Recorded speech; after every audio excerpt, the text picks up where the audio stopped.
Welcome to the final day, timer set, of our August 2021 free 30-plus day Get Up and Go Challenge. Sharon Horne-Ellstrom here, and we have discussed a lot. We had a quick summary yesterday of the things that we've covered, and it's been substantial. Today I want to talk about and wrap everything up for you by talking about automatic transformation. How do we make transformations automatic for us? Well, to change, to be different, something we want to do on purpose, how do we go about and make that automatic in our life? I chose at the beginning of the pandemic to make handling changes and challenges automatic for me, and something that I would grow from and always guarantee I'd be better off after than before I experienced that change or challenge.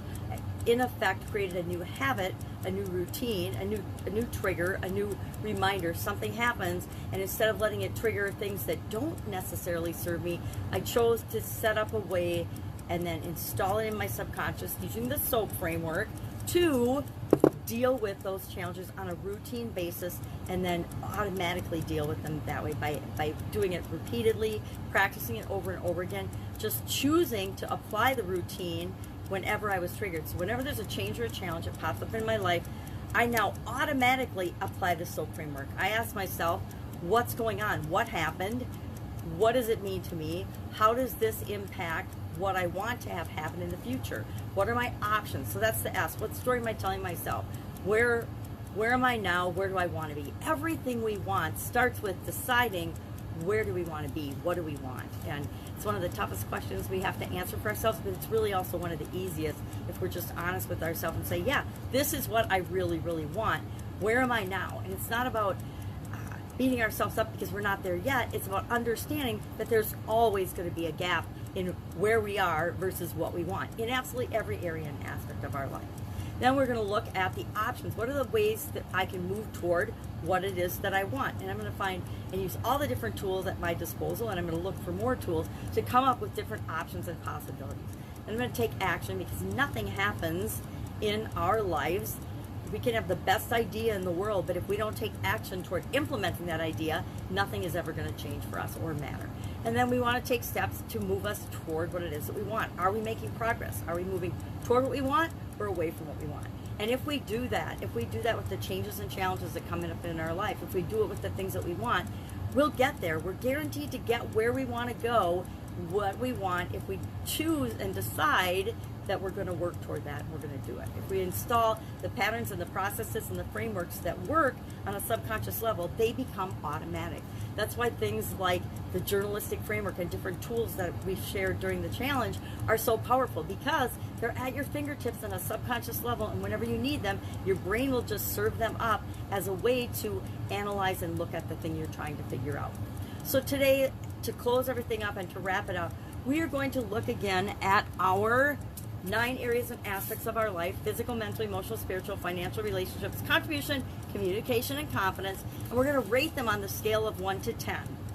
How do you feel about them today? It's just a snapshot of how do you feel on a scale of 1 to 10. 1, absolutely horrible, incompetent, inept, nothing's going right in this area, to 10, hey, I'm at the ultimate, I'm an Olympic competitor in my physical well-being or my contribution or my confidence. Rate yourself on a scale of 1 to 10. Then, and only then, after you've rated how you feel about these areas today, go back and look at day 5 and compare to day 5. What did you rate each of these areas and aspect of your life on day 5? And just look for the lessons learned. Look for the changes. Look for the transformation. Now, it's only been 25 days, so if you haven't seen massive changes in how you feel about these areas and aspects of your life, don't be surprised. That's called reality. These things change over time, but now you have a framework, a rating framework, for looking at and measuring and seeing how you're progressing in each of these areas and aspects of your life over time. So I haven't done mine yet. You can see in my little workbook, I haven't filled mine in yet, but after I do, I'm going to go back and I'm going to compare it to day 5. Then I would ask that you share in the comments below anything that you realized or that you saw about yourself during this challenge, or that you realized, or an aha moment, or a lesson that you learned, or if you notice that it looks like nothing's changed. But how do you feel about the different areas and aspects of your life? Do you feel more in control? Do you feel better about your ability to handle changes and challenges now going forward, or not? Share those things in the comments below so we can all learn from one another.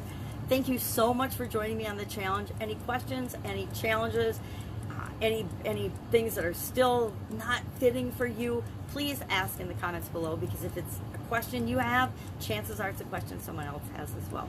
And just keep practicing this. Try it on every day. Every day when little challenges and little changes come up, try using the SOAP framework on it and watch how quickly it becomes automatic for you. That's it. Have an awesome day, and I will, of course, not see you tomorrow. Take care.